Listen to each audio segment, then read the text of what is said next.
November began with Q.P.R sitting pretty at the top of the table, level on points with Man United and West Ham, but ahead of them on goal average. We'd scored 22 goals in just 14 games, with a team great to watch, playing fast, attacking football, playing out from the back with real flair in attack. We played some unbelievably good football here. I think it was the best football team that I had ever played for, even though we won the double at Arsenal. I very rarely kicked the ball long in those days, in that season, because we would do a rotation system. Dave Clement would go forward, Frank McLintock would pull out, Don Masson would come back into there, and then all of a sudden you got this movement that happened all at once, and then the forward didn't know where to go.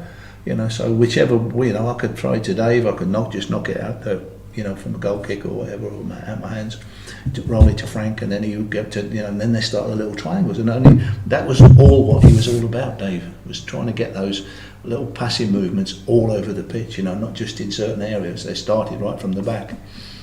An unchanged Q.P.R side faced Coventry City next, who had won just one of their first 7 home games, but they would prove to be tricky opponents for Dave Sexton's team. Mortimer to his right. Green goes on running. Fox came well. Masson. Thomas is all right. He's gone through for a goal here. No, in fact, it's going to be Don Givens. Will walk one in. 1-0. A most remarkable whack back by Queen's Park Rangers. 4 minutes into the second half. Don Givens, this what a goal-scoring week Don Givens has had. That's goal number 5 for him this week. The first one here today. That ball knocked out Thomas, ghosting through Coventry, who were looking for the offside. Linesman kept his flag down. Thomas went on alone. Might have tried one himself.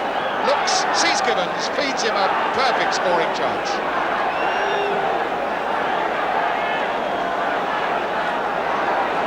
Well, that's a slap in the eye for Coventry, and again, an indication that at home they really can't do anything. Mortimer. Cross. Coop. Brogan. Jimmy Holmes.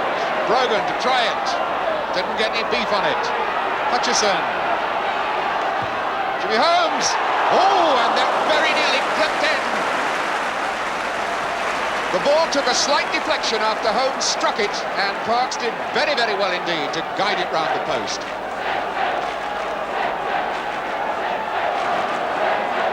Or Coventry get out of a corner, their third corner of the game. Looking for Lloyd's jump. And Hutchison, and it's knocked away. Tommy Hutchison. Ball bouncing down to him, and Rangers defenders angry amongst themselves for making a right boo-boo of that situation.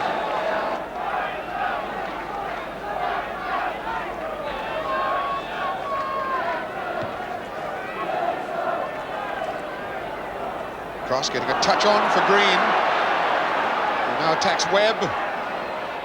Mortimer. Cross! Oh, he did that beautifully! A goal of sheer perfection. 1-1, 14 minutes into the second half. As good a goal as Dave Cross will score at any time in his life. Entitled to look happy about that one. The attack, which he initiated with his header down the right side. Finally the ball struck back to him. He turned, struck it in one beautiful movement. And Parks had no chance. Gillard back for McLintock.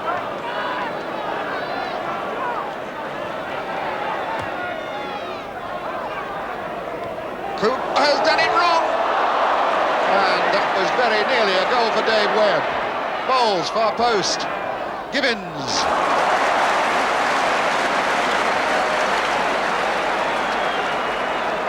Bit of a let-off then for Coventry.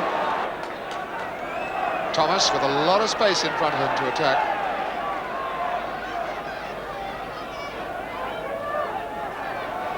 Gibbons, tempting Powell for Francis now. The 1-2 work for Francis. Oh, one feels that Francis might have done better with that free gift that finally came to him. So a 1-1 draw meant we dropped down to third place, with West Ham and Man United both winning to go above us in the table. It was a London derby next, against a struggling Tottenham at Loftus Road. Played again towards Givens. Obviously Tottenham very aware of the problems that Givens can cause in the air, but Willie Young is stuck pretty close to him, but now Givens with a shot. Oh, and what a good one there. A really excellent save there by Pat Jennings. Willie Young had lost Givens for a moment, and Givens almost took full advantage of it. The ball moving quite a bit in the air, and Jennings doing exceptionally well once again to save it. Hasn't really used his pace so far this afternoon. Now maybe he'll do it against Naylor. No. But that's a good pass to Dave Clement. A cross coming in again, and over the top there from Jerry Francis.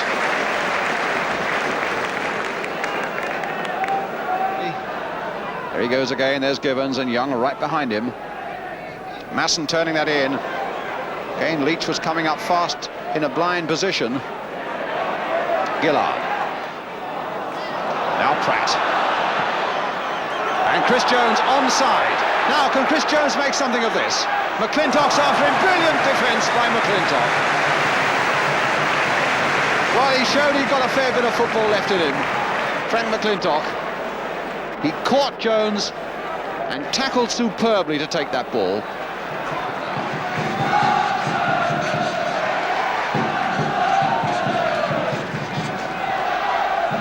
McAllister, Masson, Bowles playing it on for Don Givens. Oh, and he hit the top of the crossbar.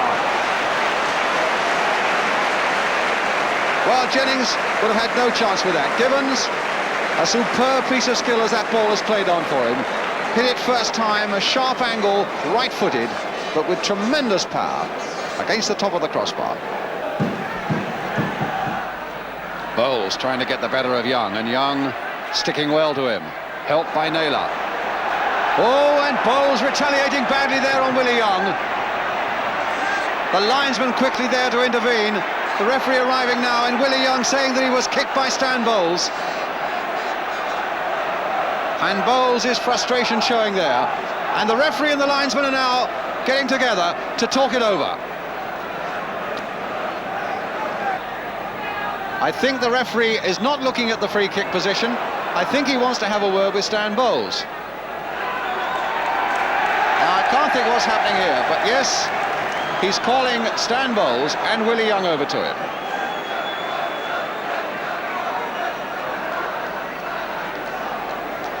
And he's given him a good bit of Yorkshire. Harold Hackney, who comes from Barnsley. Well, thank goodness it ended that way. It could have been much worse. Now, Francis again taking it from Clement. Free kick, booking, and Jerry Francis angry with the way that he was dealt with, but the referee was all reaching in his book, and Willie Young's name will go into the referee's book for that foul on Jerry Francis. That's the foul.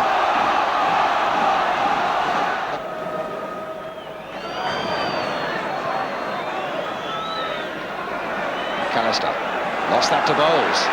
A bad place to lose the ball, especially to a player like Bowles, and he gave Bowles a nudge there. And it's still, oh my goodness, that was nearly the craziest goal of the season there, as that ricochet came off a Rangers, off a Spurs player. Now they've got to come back, because Thomas is on his way. And Coates was after him, still with Thomas, and he's gone past McAllister too. No, he didn't, but he got a corner for Rangers as we come to the last minute of the game. So if it's going to happen for Rangers, it's got to happen now. Thomas with the corner. Everybody back for Tottenham, and nearly everybody up for Q.P.R. Dave Clement there. Oh, and it went finally off the head of Jerry Francis, somehow into the arms of Pat Jennings. So a second draw in a row, and we had a break from the league then with a fourth round League Cup game against Newcastle on Loftus Road, who we'd beaten earlier in the season. Rangers took the lead in the 9th minute when the long goal kick from Phil Parkes was flicked on by Don Givens, and Mick Leach lobbed the keeper to make it 1-0. Newcastle, though, were quickly level with Mickey Burns equalising with a header past Phil Parks. And then we quickly went behind when Malcolm McDonald fired home with a left-footed shot. Jeff Nolte then made it 3-1 before half-time. So Rangers had a mountain to climb. But in the second half, Rangers fought back with Stan Bowles in fine form. But his teammates were not quite on the same wavelength, and we missed multiple chances to get us back in the game. It ended up finishing 3-1, and we were out of the League Cup. Newcastle were going to reach the final that year, and it was a real blow to Rangers, who felt they had a good chance of lifting a trophy. To make matters worse, Stan Bowles limped off with a late injury, which would rule him out of the England squad for a European Championship qualifier against Portugal. Jerry Francis captained the national side for the third time in a 1-1 draw, with Q.P.R winger Dave Thomas an unused sub for England. Bowles' injury would rule him out of our next league game away at Ipswich Town, with John Hollins replacing him in the famous number 10 shirt. Mills over the head. Oh, a great effort. What tremendous quick thinking by Mick Mills. Johnson with Webb. Now Wymark. He's behind McLintock. Oh, a fine effort. And that was the heading ability of Johnson and the superior pace of Trevor Wymark. Masson gets it, but Mills doesn't realise where it is. Now he does. Johnson, Woods out here. No panic there from Johnson. Mills has gone on the left. This is Johnson again. Through the legs of Francis. Beattie. Pushing it around fast. Mills. Now ball. The flag is up. That's in the area. If that's handball, that is in the area. I'll put my wages on it, which is about £3.10, but it's still, I think, inside the area, but he's given it out.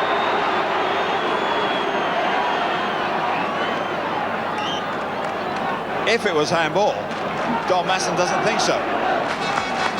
Anyhow, here's Mills with a kick.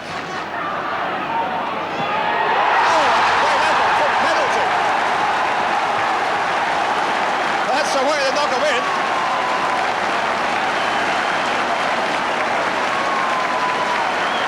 And that's what you call coming up in support. Jump penalty as Mills took the kick. He was still making his way up. It was headed out, but penalties coming in at a rate of knots. Bang! And Parks, with all those players in front of him, never had it. Clement to Francis. Woods a little bit late on that challenge. Francis, a bad ball from Clement. Francis had turned his back now, Wymark going at his man. Woods, Burley on the right, butts away from Francis. Can't get by Webb though. Mills, good play to Beattie. Mills again. Working well for each other, trying to drag Rangers out of position. Woods, bit of space. Burley out here with even more. Well, sympathy for him, particularly as he's now got to get back as Thomas runs at Wymark.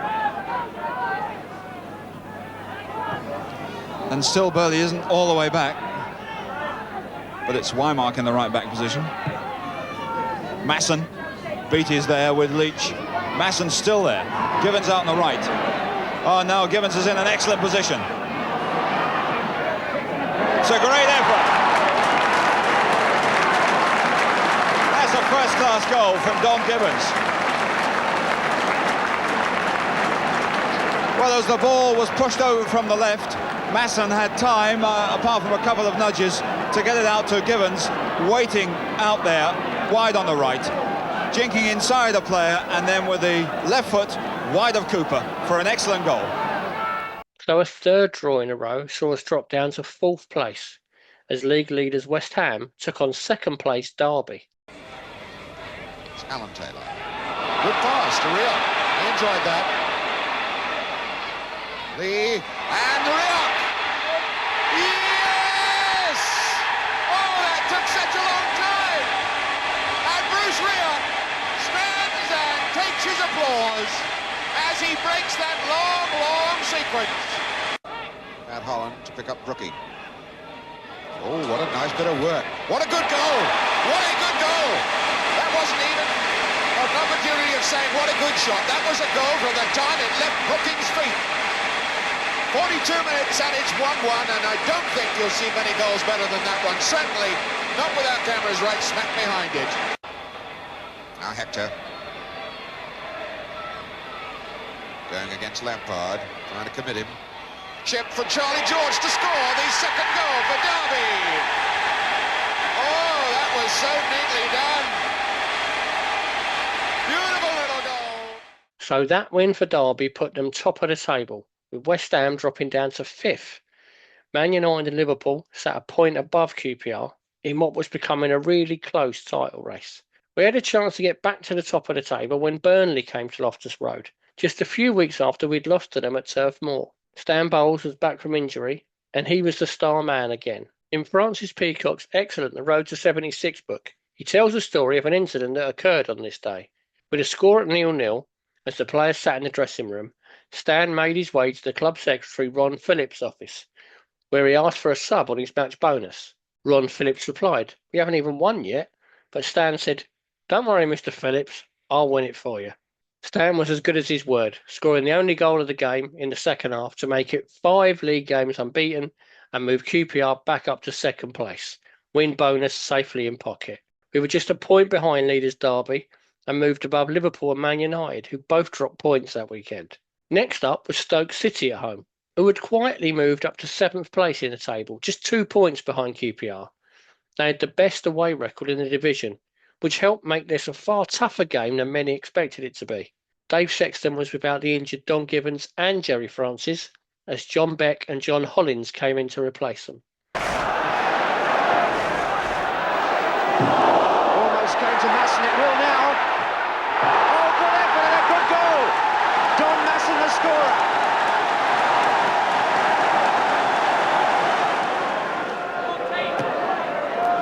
Back by Pajic for Robertson. That's a good cross. Moores is there, and that's in. Tremendous start to the second half for Stoke, with Rangers barely getting a touch.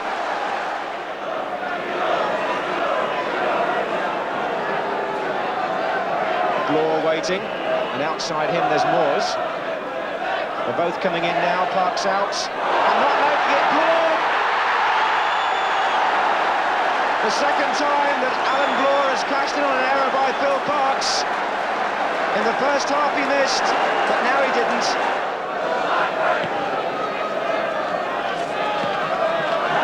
Well laid off by young Nutt.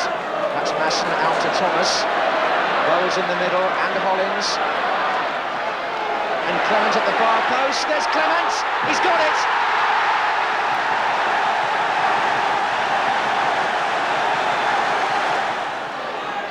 This is Bowles. Hazelgrave goes hurtling in, taking Bowles with him. Young supporter decided to get on with things and place the ball for the free kick. And it could be the last chance to win it. Webb! Webb! Yes! Yes, he's got it! What a finish! David Webb! Oh, sheer delight for Rangers! A great win in the end, as we showed unbelievable spirit to keep us in second place, just behind Derby, who stayed top after a 3-2 win over Middlesbrough. Wins for West Ham, Leeds and Man United meant there was just 3 points separating the top 6. I hope you enjoyed this video. If you did, give us a like and subscribe to the channel.